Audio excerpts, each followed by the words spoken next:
Саламатсыңарбы балдар. Бүгүн физикалык география 6 класстар үчүн сабагыбызды баштайбыз.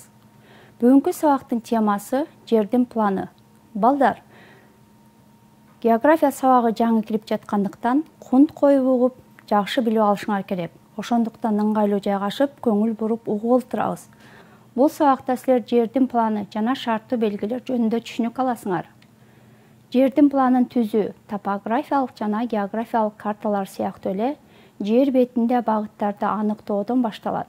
Жердин планын түзүүрдүн алдында биз айланабызга көз чаптырабыз. Эң алгач көзүбүз менен жердин кандайдыр бир чегине жеткендей болгон аймакты көрүүгө болот. Мындай көрүнүш горизонт. Башкача айтканда, жер менен асмандын этеги тийишип тургандай көрүнгөн чекти айтабыз. Түз жерде ал баардык тараптан курчап турган тегерек сызык түрүндө көрүнөт.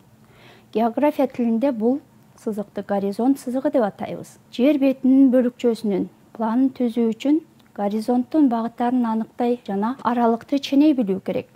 Жердин планын түзүүрдүн алдында биз айланабызга көз чаптырабыз. Эң алгач көзүбүз менен жердин кандайдыр бир чегине жеткендей болгон аймакты көрүүгө болот. Багыттарды аныктоо, ориентация жасай билүү. Ошол жерде горизонттун жактарын аныктоо дегендик. Ориентация деген сөз латындын орienis чыгыш деген сөзүнөн келип чыккан. Алар ориентация жасай билүүнү өзүнүн турган абалын чыгышка карай аныктоо деп түшүнүшкөн. Бирок азыр ориентация жасай билүү үчүн башкы багыт түндүк-түштүк болуп эсептелет. Адатта багыттарды компас боюнча аныкташат. Силер горизонттун негизги жана аралык жактарын билесиңер. Эсиңерге сала кетсем, горизонттун негизги жактары түндүк, түштүк, чыгыш, батыш. Аралык жактары түндүк чыгыш, түндүк батыш, түштүк чыгыш, түштүк батыш. Ошентип горизонттун негизги жана аралык жактары бардыгы болуп 8. Алар түндүк түндүк батыш, батыш түндүк батыш, батыш түштүк батыш, түштүк түштүк батыш, түштүк түштүк чыгыш, чыгыш түштүк чыгыш, чыгыш түндүк чыгыш, түндүк түндүк чыгыш. Ал эми деңизде сүзүүчүлөр, моряктар, румттар деп горизонттун 16 багытын колдонушат. Көп учурда керектүү нерсеге болгон багыт түндүккө так болбой калат.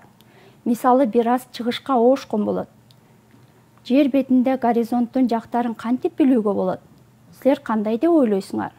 Горизонттун жактарын туура табууда негизгиси түндүк багытты туура табуу болуп эсептелет. Андан кийин горизонттун калган жактарын аныктоого оңой болот.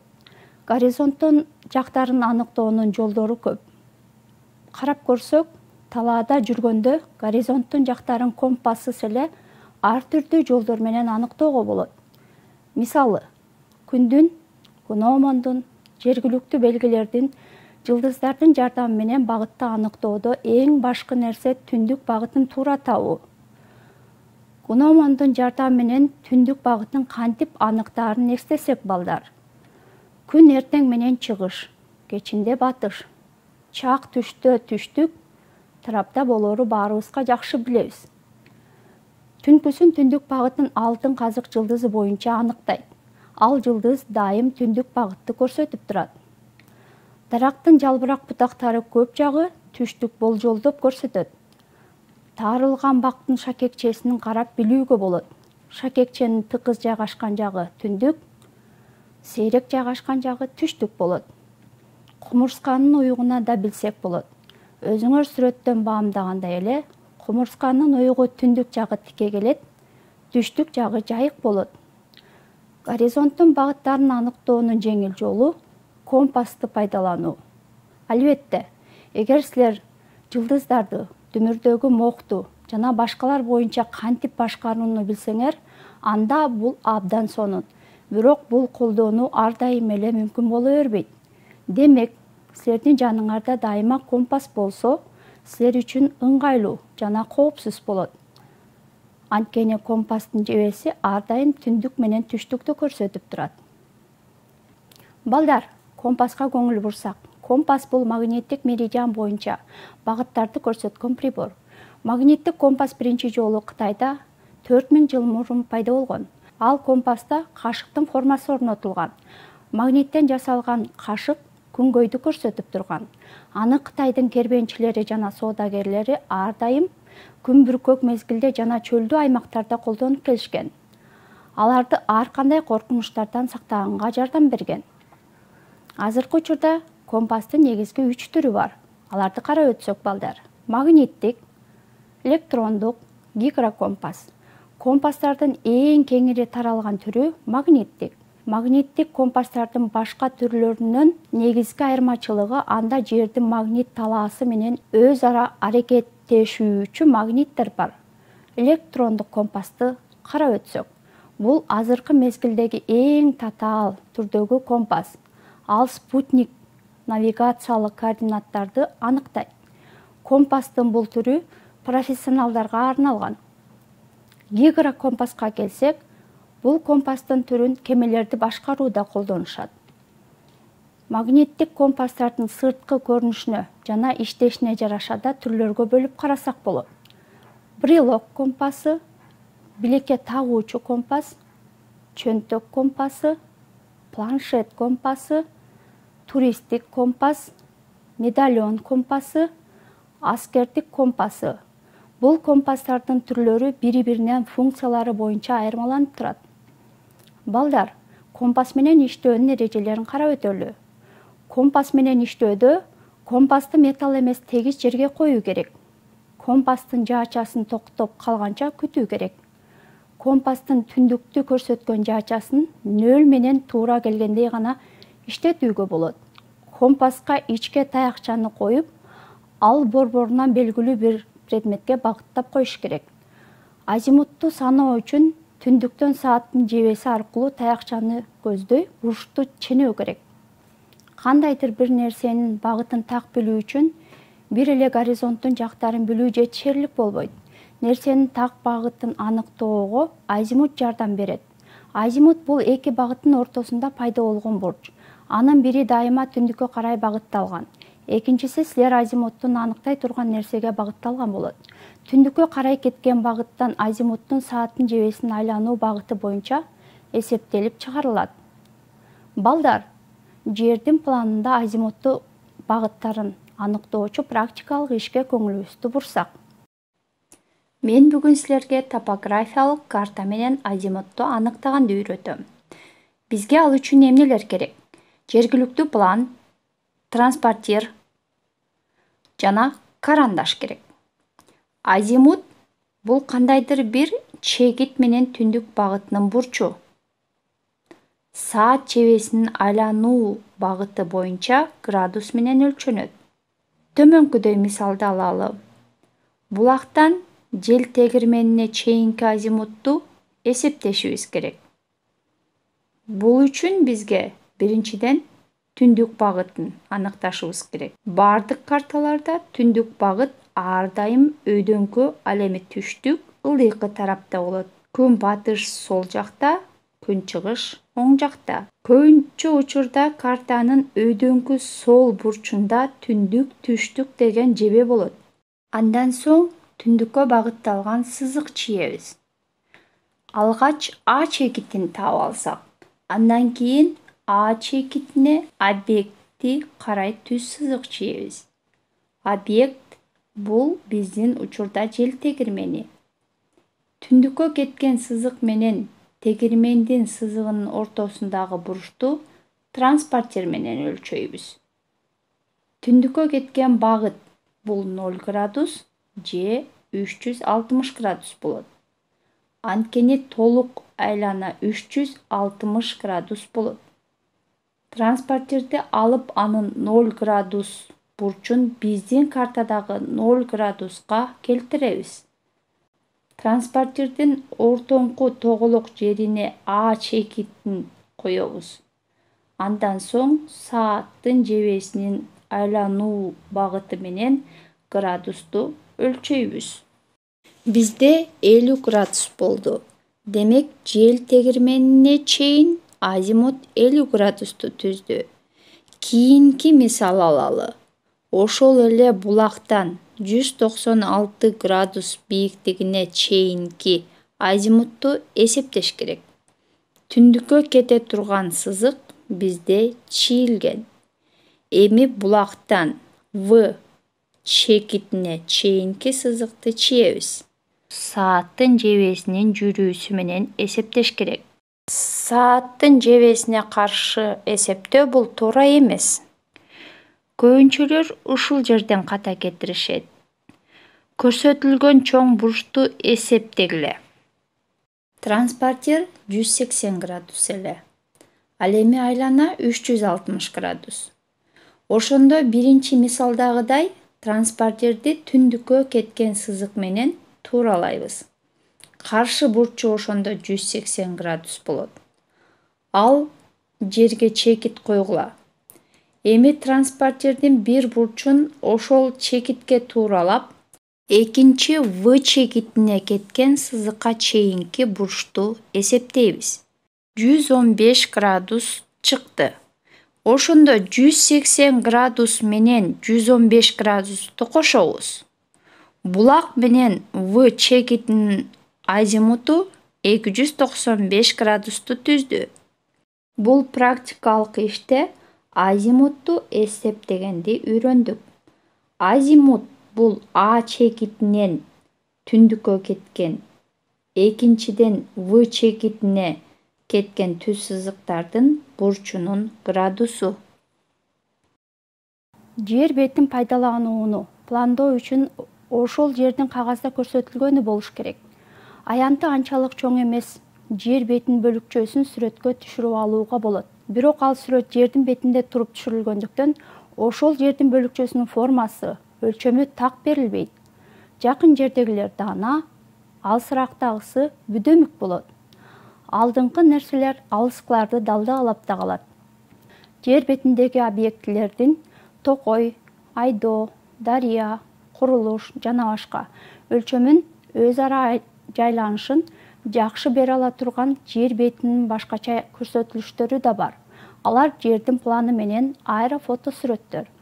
Азыркы кезде жердин планын аэрофотосүрөткө тартуу, башкача айтканда самолет же вертолет менен жердин үстүнөн тартып алынган фотосүрөттөрдүн жардамы аркылуу түзүлөт. Аэрофотосүрөткө тартуулар жердин бетин кар каптай электе, жылдын жылуу мезгилинде жүргүзүлөт.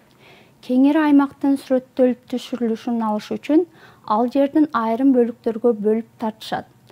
Андан кийин ал сүрөттөрдө бириктирилет. Ал аэрофотоплан деп аталат. Бул силердин китебиңердин 4-сүрөтүндө берилген. Ошентип жердин бетин самолеттон тартуу анын планын тез жана так түзүүгө мүмкүндүк берет. 60-жылдардан тартып аэрофотосүрөткө тартууларга кошумча катарында жер бетин космостон тартуу жүргүзүлө баштаган. Космостук сүрөттөр адамдын көзүнө кеңири аймакты үстүнөн көрүп тургандай элес берет.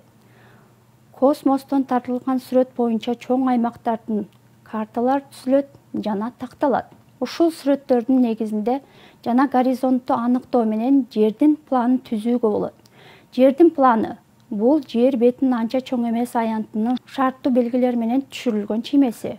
Бирок планда жергиликтүү бардык нерселер үстүнөн тартылган сүрөттөгүдөй түшүрүлбөстөн, шарттуу белгилер менен түшүрүлөт.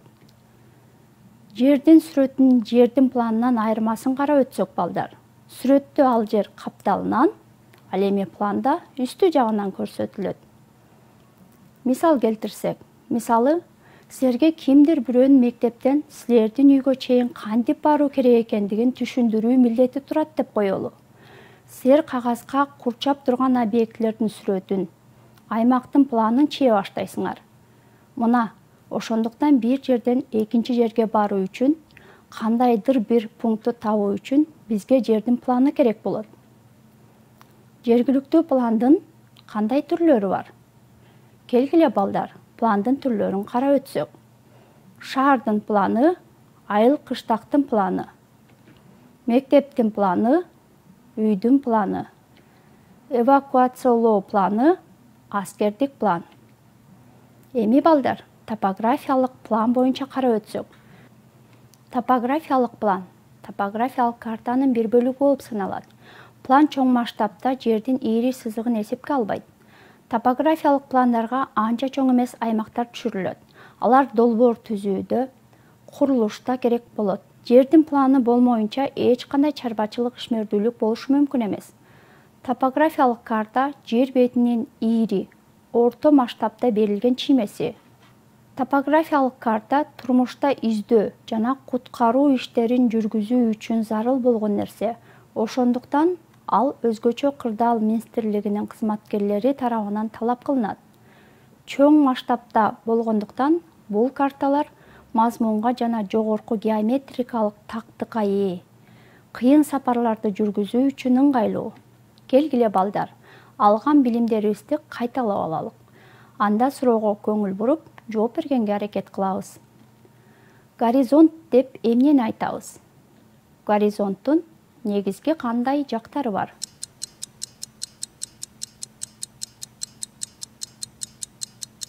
Балдар, силер туура жооп таптыңар болуш керек.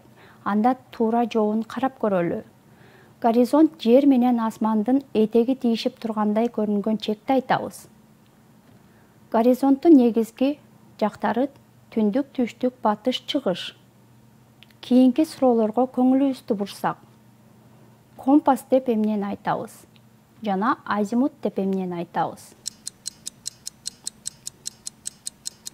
Компас бул магниттик меридиан боюнча багыттарды көрсөткөн прибор. Азимут бул эки багыттын ортосунда пайда болгон бурч. Жердин планы деп эмнени айтабыз? Топографиялык картаны кандай түшүнөсүңөр? Жердин планы бул жер бетинин анча чоң эмес аянтынын шарттуу белгилер менен түшүрүлгөн чиймеси. Топографиялык карта жер бетинин ийри орто масштабта берилген чиймеси. Балдар, өтүлгөндөрдү эсибизге салып алдык.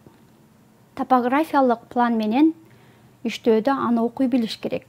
Пландын тамгалары бул шарттуу белгилер. Мындай белгилер ошол предметтин өзүнө окшош болушат.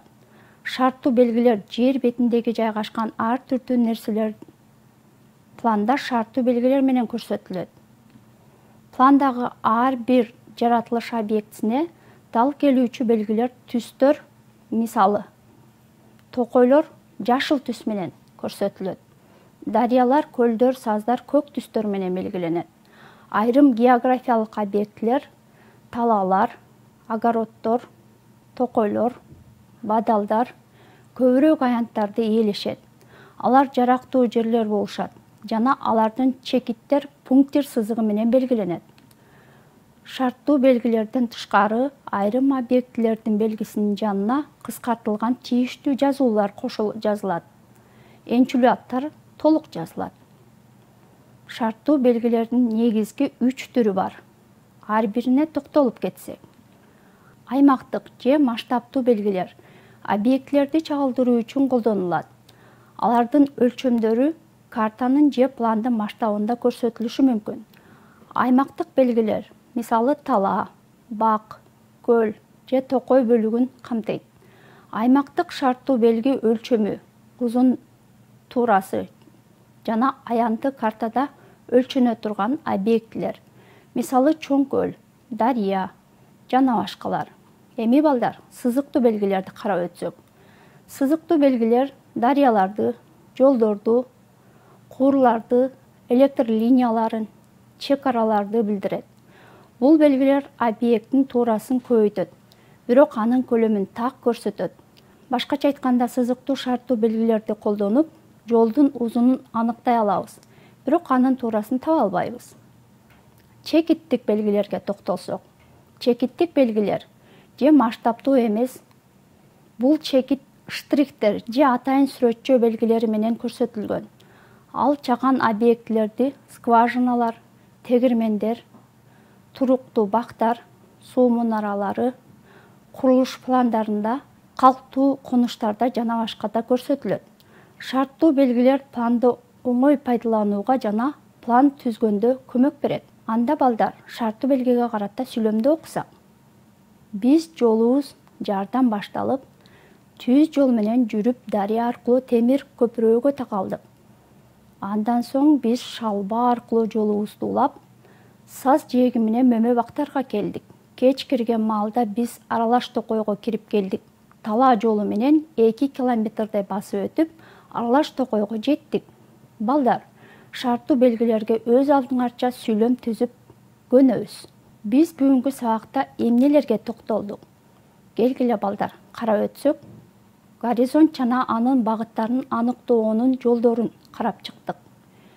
Жер бетинин планын түшүрүү жана топографиялык планды карап өттүк. Практикалык иште жердин планын, азимуттун багытын кантип аныктоону көрдүңөр. Анда эмесе балдар, бүгүнкү сабагыбыз соңуна чыкты. Саламатта калгыла.